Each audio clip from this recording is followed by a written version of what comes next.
Alright everyone, Apple event is over. I barely have any time to actually record this because, well, it's really late. It's currently, 10 o'clock p.m. Oh gosh. So because of that, I have to zip straight through this because I have to edit this video in one night. Yes, don't have much time. So we're gonna zip right through this event. My chair feels lower. Cue the intro. Alright, so the first thing we're going to talk about yes, lightning mode right now. I do not have time. First thing we're going to talk about, Apple Watches. We got the new Apple Watch Series 8. It came with a few cool new features such as crash detection. I really hope it's accurate though, because say, what if you just slam hard on the brakes for, I don't know, a deer, but you didn't hit it, for example. I hope it's accurate, but right now I do not know. But crash detection is one of the coolest features that we'll all be able to use, but the rest of the new features of the Series 8, not so useful. Like for example, if you're not a woman like me, you'll definitely not find this interesting. So women get this new cool feature that helps them track their cycles and ovulation stuff. Sorry, no interest here because I'm not a woman, but if you are, maybe you'll find this more useful. That's the thing now on Series 8 thanks to a new temperature sensor. Yeah, sadly, despite that they put a new temperature sensor on that, we can't use it to measure our own body temperatures. So yeah, the new thing, it's useless for us guys. Why'd you do this, Apple? Does that count as discriminating? Something that you've been against for such a long time? Anywho, we're not getting controversial at the moment. Those are basically the highlights, if I'm being honest. Apple Watch Series 8, they've removed a couple color options. They removed the green and the blue in favor for a midnight, starlight, product red, and what was that last color? Yeah, one more color, I just don't remember it. Whatever, it'll be in the screen anyways. Alright, next up we have the new Apple Watch SE. Yes, they gave us a new SE. And anywho, the SE, they changed the color options up for that and removed premium touch like the glass underside of it. So unfortunately that is now plastic, but who cares? Like seriously, who cares? This is supposed to be a budget Apple Watch. But anywho, since they removed that, we ended up getting 3 color options, which is midnight, starlight, and I think they still have the gold. Yeah, they should still have the gold if I'm right. I'm probably not, but who knows? Again, color options are on screen. And it's also got a little cheaper, 30 bucks cheaper to be precise. It's not $250 instead of the $280 that it used to cost. And what happened to the Series 3? It's gone. Yes, finally, no more Series 3 because the Series 3 has been outdated for eternity at this point. So the Series 3 is now gone. And one more Apple Watch we have to talk about, and it's the Apple Watch Ultra. We've had a couple of leaks and rumors talking about how Apple wants to make this new category of watch. Let's just say we got a lot wrong about this watch. Like, for example, the name, Apple Watch Ultra. Not what we were expecting, but hey, for those who want to buy that thing, I guess no complaints. This watch features an entirely new design that we've never really seen before on an Apple Watch, and honestly, I hate it. It's bulky, it's clunky, and it's even got an extra side button called the action button. Supposedly it's customizable for certain things, specifically action-related things. Wow, this watch just does not sound like it's my type. But this watch also comes with a few other improvements, such as longer battery life, like everyone has been complaining about. It's literally double the battery life. This thing supposedly gets 18 hours of full usage or something like that. Yeah, this Apple Watch Ultra, it'll go 36 hours. And with a new low power mode that's available all the way to as old as Series 4, with low power mode, that watch will get up to like 60 hours or something. It's nuts. So if this watch sounds like you for extreme sports or extreme exploring or whatever it is that you do with a watch like that, good for you. It starts at 800 bucks, not 1,000. Yay, good for you, I guess. All right, enough Apple Watch talk. Let's talk about something more interesting. And in fact, it's so interesting that my background went to sleep. It's so interesting that actually my wallet is about to get mad at me because I'm in the market for new AirPods because these stupid things here keep breaking and I am so freaking tired of it. So because of that, AirPods Pro 2 are now a thing. They basically have the same design as this. Like the only hardware changes you'll find are basically found in the case. There's a new speaker and a lanyard ring for Find My features and such. The case has basically become a built-in AirTag. So that's nice. I lose these things constantly, especially the case. Believe it or not, I lose the case more than I lose the earbuds. This is really going to be helpful for me. And one more feature that the case gained, you can now charge it with the Apple Watch puck. Yeah, so not only is it MagSafe compatible already, it can also charge with the Apple Watch puck. That's cool and convenient. One less charger I have to bring. And in terms of the AirPods themselves, yeah, they basically kept the same design, but they've got a new upgraded H2 chip and 2 more hours of battery life. Thank you, because my AirPods keep dying on me. I cannot get through a full section at my day job without having to charge my AirPods, and I really like having them in my ears because I'm constantly in a loud environment. And speaking of loud environments, noise cancellation, the feature that keeps dying on these things, noise cancellation has improved. So it's supposed to be better by like 2 times better noise canceling, whatever that metric is. And in terms of transparency, it's now a adaptive. And this is really useful for me because there are times where I like to have transparency on, like I'm talking to my boss, for example, but there are also scenarios where I have to pick up, say, an air gun, which blasts air at items, like metal chips, for example. And whenever I turn that on, it screams through the AirPods, and it is so painful to listen to. It even makes its way through noise cancellation mode. Somehow noise cancellation can't even figure out how to tune out an air gun, but I'm hoping with the noise that air gun makes, the adaptive transparency mode will be able to figure out how to tune that out. That'll be so useful. And the last thing about that I have to mention, $250, the same starting price as AirPods Pro 1. Due to Apple telling me if I want to get these things fixed, which I kind of do, it'll cost me literally the same price as buying a new pair. I'm basically upgrading anyway, so how convenient. And I will be getting a new warranty to go with it in case they do randomly decide to break, because somehow something is wrong with this design. I don't know why, but noise cancellation and transparency keep shutting off, and I hate it. It's annoying. All right, enough AirPods Pro 2, because those are the basic features that you need to know. Okay, one more thing. Supposedly there's this adaptive EQ or something. They try to mess with the sound experience because every single person interprets sound uniquely compared to everyone else. The problem with that is no one can hear sounds the same way as someone else can. How the heck are you supposed to tune that? So I am very concerned about testing that out. I want to make sure it works, and if it doesn't, then I hope there's an off switch, because oh boy, I am an audiophile and I care about these things.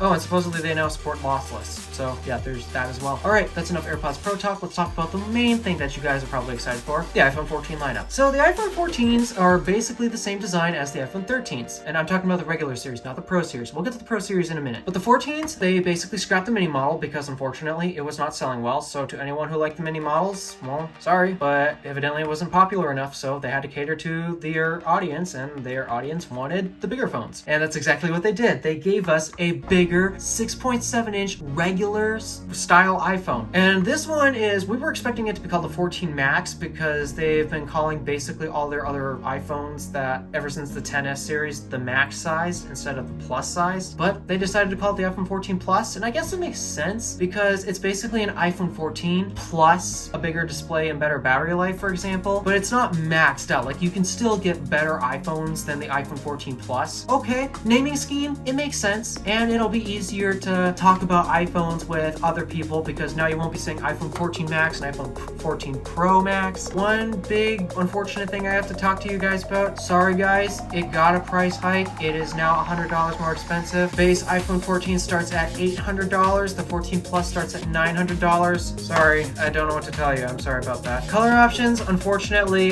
they got very bad. Like very, very, very bad. Black and white is as basic, as boring as you get. Yeah, they call it midnight and starlight. Okay, so they've got that. They've traded the pink for purple. It's a very like pale, very bad shade of purple. And the blue, oh, they were on such a roll. They did such a good job with the blue on the 12 and the 13s, but oh, why did they screw it up so bad with the 14s? Seriously, this new blue color for the 14s, it is so bad. It is like so embarrassingly bad. Seriously, the best way I can describe it, the phone is embarrassed to be blue. It is so bad, Apple. You were on such a roll and now you had to ruin it. Why? Nobody asked you to ruin these colors. But let's get on to more important features. Like the leaks were suggesting, unfortunately the iPhone 14 still has the A15 chip, but it's supposedly the A15 chip that came in the Pros of the 13 Pros, as what I'm referring to. So okay, I guess you get a slight upgrade, but probably not by much. But then again, the A12 is still good enough for your average Joe. Why does chip upgrades even matter at this point anymore? Well, they do enable cool camera features, like for example, action mode, better for video stabilization in very shaky moments, which is very cool. I don't really shake my phone that much because I typically keep it on a tripod, but wow, okay, action mode is really good. There's a new feature on the iPhone that allows it to get better dynamic range in terms of colors, which, oh, it is really good actually. Photos and videos, they're basically better and improved. Once again, yeah, the biggest highlight is action mode. I guess that's not much I can talk about else for cameras. And battery life's also got an improvement as well. iPhone 14s, they've got decently improved, and yeah, the biggest highlight feature is the new 6.7-inch 14 Plus. seriously guys, this is going to be such a popular model because you know me, go big or go home, and actually that turns out to be a lot of people. They like to get the bigger phones. That is especially evident considering that the mini phones did not sell that well. I'm pretty sure this iPhone 14 Plus is going to be very popular. And now we get to the iPhone 14 Pros where, okay, first thing I'm going to say, thank goodness the prices stayed the same. They stayed the same. That's good. But we got to talk about other things. So in terms of colors, oh boy, the colors on the Pros are so good. Okay, they got rid of the blue, which, yeah, blue's my favorite color, but the purple that they replaced it with is so good. Like, seriously, it is a royal, beautiful purple. No complaints with that purple. Once again, the monstrosity on the back of the phone has not been cleaned up. Like, seriously, Apple, why? I hate it. I hate this camera design. It should not be designed this way. So, yeah, unfortunately, it is still designed just as poorly in terms of camera layout, and we don't even get much better on the front of the phone. It's not as bad as that double cutout monstrosity thing that was leaked on back how many months ago. Oh, that was such a terrible design. It looks so bad. Thank goodness it did not get that. It is just an elongated pill. So it's not as bad as many leaks were suggesting it to be, but I still prefer the notch. And it's because, oh, I notice it in like watching video content. The thing about the notch is you can look at it in two different perspectives. One, which is unfortunately the only perspective you can look at it with the pill hole, is an intrusion. It's cutting into your content. It should not be doing that. But the way you can look at it with the notch is it's an extension. And the reason for this is because that notch is connected to the top border of the phone. Sure, they could have just extended the border of the phone to be deeper into the display, removing that ear space that we currently have with our notch phones. But they chose to cut out those ears and have that notch so that way we can extend that display closer to the border. So you can look at it as an extension and it works. But the problem with a pill hole is it's literally an intrusion. Like, where's the display extending to? It's literally intruding in your content. So yeah, the pill hole is not a good design. They did try to make it better with this new cool feature that I have to admit, despite that I hate the pill hole, they did make this one feature really cool, and it is Dynamic Island. It is so cool. I love watching the demos that they've used it. I kind of wish that they had a dynamic notch or something, because honestly, that would look really cool if I'm being honest. But no, we do not have a dynamic notch. They only reserved the Dynamic Island thing for the literally Dynamic Island. And it works with that. It works well, but when you're not using Dynamic Island, it does not work well. Like watching videos on YouTube or your videos content on, yeah, you get the point. It doesn't work well when you're trying to view your content. But I do have to say, as a tool, Apple, I have to admit, you actually nailed it, and you've kind of eased my opinions on the pill hole. Not fully, I still prefer the notch, but this isn't as bad as I was thinking it was going to be. You did it, Apple. You eased my opinions on it. And in terms of the rest of the features with the iPhone 14 Pro, yeah, we gotta get back to lightning round because, oh gosh, it's getting late. Back to lightning round. Rest of the features include a new display, not the pill hole I'm talking about. I'm talking about like the always-on display. Yeah, that's really cool. It has an always-on display, and it's way better than basically any other Android always-on display you'll ever get. And in terms of camera features, because of course the Pro series of phones have to have their own exclusive features, ProRAW got a big upgrade with that new, better dynamic capturing. So yeah, colors are popping better and such. ProRAW has been improved and it is more advanced. ProRes video has basically gone unchanged, unfortunately, but cinematic mode has also gotten a slight improvement. You can now do 4K at 24 FPS, which is a very common cinematic mode that actual professional cinematographers actually use on cinematic cameras. We got that feature added. That is good. And of course, I got the new action mode for better stabilization. So, okay, yeah, that's basically camera features. Battery lives are also improved. Prices haven't changed. It's got the new A16 Bionic, which, enables all sorts of cool, more powerful and efficiency things. And yeah, I basically run out of things to say because I basically have to do lightning round. I gotta stop filming this and get to editing because it is literally 10:15 as I am speaking right now. Alright, so that is basically going to conclude this Apple event. So let me know what you think about this event. Are you excited? Are you disappointed? What Apple products do you plan on buying, if any? I am buying AirPods Pro 2 because I am in dire need and desperate need of new AirPods. So let me know what your thoughts are down below. Thank you for watching. Do me a favor and interact with the stuff below. My name is DeWolf, Random Alpha, signing out.